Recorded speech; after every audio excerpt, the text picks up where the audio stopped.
guys! My name is Kay and welcome back to my channel. So for today's video, we are going to be doing another unboxing video. And today, we will be unboxing the new phone that I just bought. So if you want to see what's inside, then please keep on watching. So medyo matagal akong hindi nakapag-upload kasi medyo naging busy ako lately. But now, we're back at it and now we will be unboxing this iPhone XR. So nabili ko siya today lang.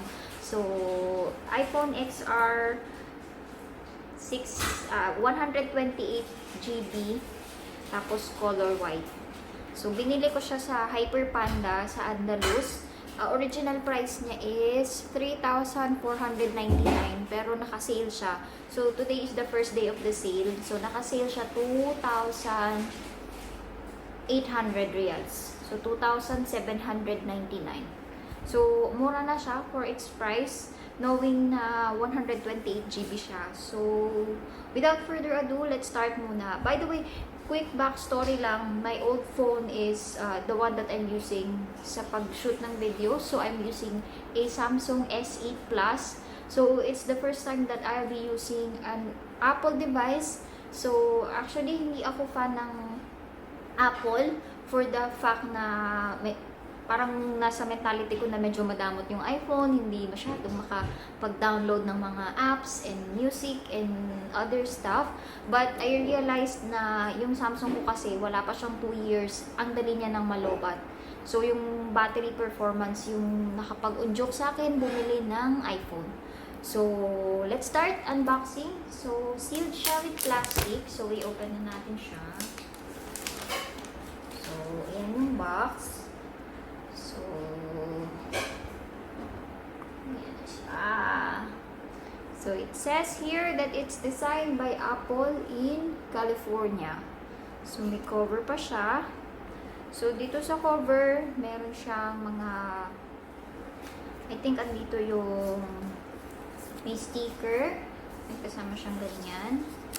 Then, meron siyang manual ata, how to set up.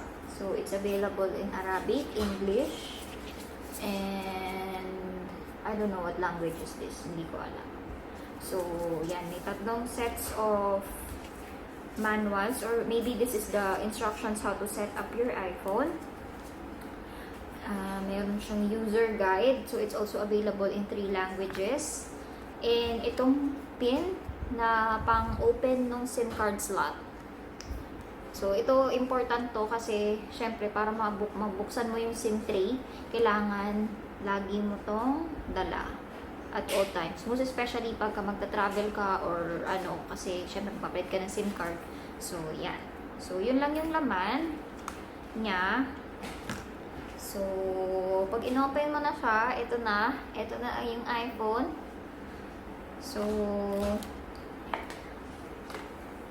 I chose the color white kasi yung mga ibang kulay parang hindi ko feel na iPhone siya. So, eto siya.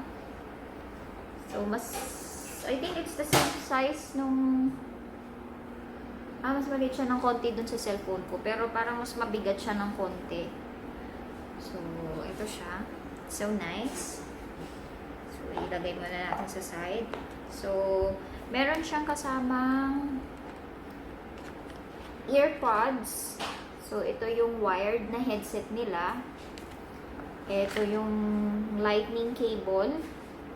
Yung charger. Ito yung adapter. So, 3 pins yung adapter dito sa Saudi. So, yun yung kasama niya. The downside nga pala, pag bumili ka ng iPhone, hindi ata ito fast charger. So, if you want a fast charger, kailangan mo pa siyang bilhin separately. Unlike sa Android, kasama siya doon sa mismong box. Pero mabilis nga maglobat yung Samsung ko. So, yun na. That's it. Yun na yung laman. So, yun lang yung phone ko. So, this is a huge change sa aking mobile experience kasi I never have tried using newer version of iPhone. So, nakapag-try ako dati ng iPhone pero lumang-lumang version na yun. I think that's the old one, the original iPhone. So, ito, halos lahat sila naka-iPhone na. So, I think yung point na kung bakit ako nakabili talaga nito is yung battery life. Kasi kahapon, lumabas kami ng husband ko, parehas na full charge yung cellphone namin.